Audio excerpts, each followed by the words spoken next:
അങ്ങനെ രാവിലത്തെ ചായ കുടിയൊക്കെ കഴിഞ്ഞിട്ടുണ്ട് കേട്ടോ. പിന്നെ ഉച്ചക്കത്തേനുള്ള ചോറും കറിയാണ് കേട്ടോ നമ്മൾ ഉണ്ടാക്കുന്നത്.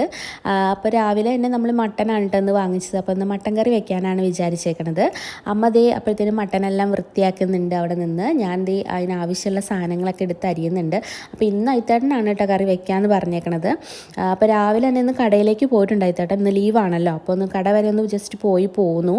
അപ്പോൾ ഞങ്ങളതെല്ലാം ഇരുന്ന് അരിയുന്നുണ്ട്. അപ്പോഴത്തേനും ആൾ വന്നിട്ടുണ്ട്.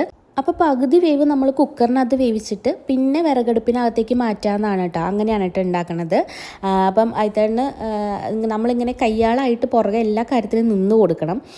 അല്ലാതെ ഒറ്റയ്ക്ക് ഇങ്ങനെ ചെയ്യാനൊരു അരിയാനും ഇതിനൊക്കെ ഭയങ്കര മടിയാണ് കേട്ടോ. അല്ലാതെ എല്ലാം ബാക്കിയുള്ള കാര്യങ്ങളൊക്കെ മൂപ്പരാൾ ചെയ്യും. അപ്പോൾ അത് അല്ലെങ്കിലും ഞങ്ങൾ ഒറ്റയ്ക്ക് തന്നെ അടുക്കളയിൽ ഞാനും അമ്മയും കയറ്റില്ല. കാരണം ആന കരിമ്പിക്കാട്ടി കയറിയ അവസ്ഥയാവും. പിന്നെ നമ്മളിങ്ങനെ പുറകെ എടുത്തു കൊടുക്കണം എല്ലാ കാര്യങ്ങളും. അപ്പോൾ അതുകൊണ്ട് നമ്മൾ എപ്പോഴും ആരെങ്കിലും ഒരാൾ നിൽക്കൊന്നുമില്ല, അമ്മ അല്ലെങ്കിൽ ഞാൻ എപ്പോഴും ഇങ്ങനെ നിൽക്കും കേട്ടോ. അപ്പോൾ ദേ അമ്മ അവിടെ നിന്നിട്ട് തേങ്ങ ചിരവണുണ്ട് കേട്ടോ. ഇത് മോരുകറിക്ക് വേണ്ടിയിട്ട് മറ്റായിരുന്നു കേട്ടോ അമ്മ തേങ്ങ ചിരണത്. ഞാനവിടെ നമ്മുടെ ഇഞ്ചിയും വെളുത്തുള്ളിയും ഒക്കെ ഞാനിങ്ങനെ ചതച്ചെടുക്കുന്നുണ്ട് കേട്ടോ. മിക്സിക്കകത്ത് ഇട്ട് കഴിഞ്ഞിട്ടുണ്ടെങ്കിൽ അത് വല്ലാതെ അങ്ങോട്ട് ചതഞ്ഞു പോകും. അപ്പോൾ അതുകൊണ്ട് ഞാൻ എപ്പോഴും ആ ഇടികല്ലാണ് കേട്ടോ യൂസ് ചെയ്യണത് ചതയ്ക്കാൻ വേണ്ടിയിട്ട്. അപ്പോഴത്തേനും അമ്മ അടുപ്പൊക്കെ തീ പിടിപ്പിച്ച് കൊടുത്തു. അപ്പം അത് കഴിഞ്ഞിട്ട് ബാക്കി അടുപ്പിലാണ് കേട്ടോ ഇതാണ് ഉണ്ടാക്കണത്.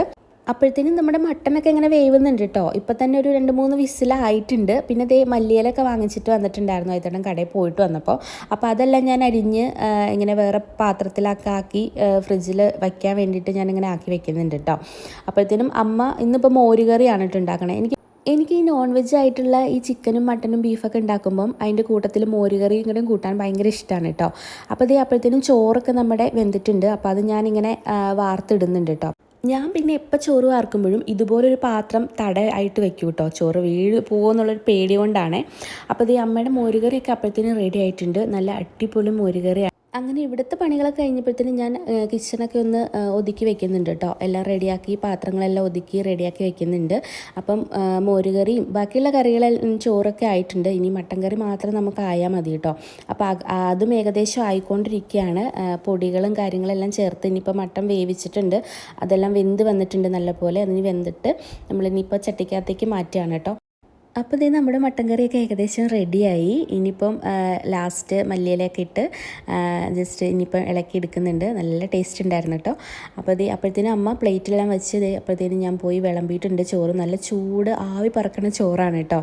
അപ്പോൾ ഇത് എല്ലാവരും ഇനി ഇരിക്കാൻ പോവുകയാണ്. അപ്പോൾ ഇന്നത്തെ വീഡിയോ ഇത്രയേ ഉള്ളൂ. ഇഷ്ടപ്പെട്ട എല്ലാവരും സപ്പോർട്ട് ചെയ്ത് സബ്സ്ക്രൈബ് ചെയ്യണേ. Tata bye bye, see U.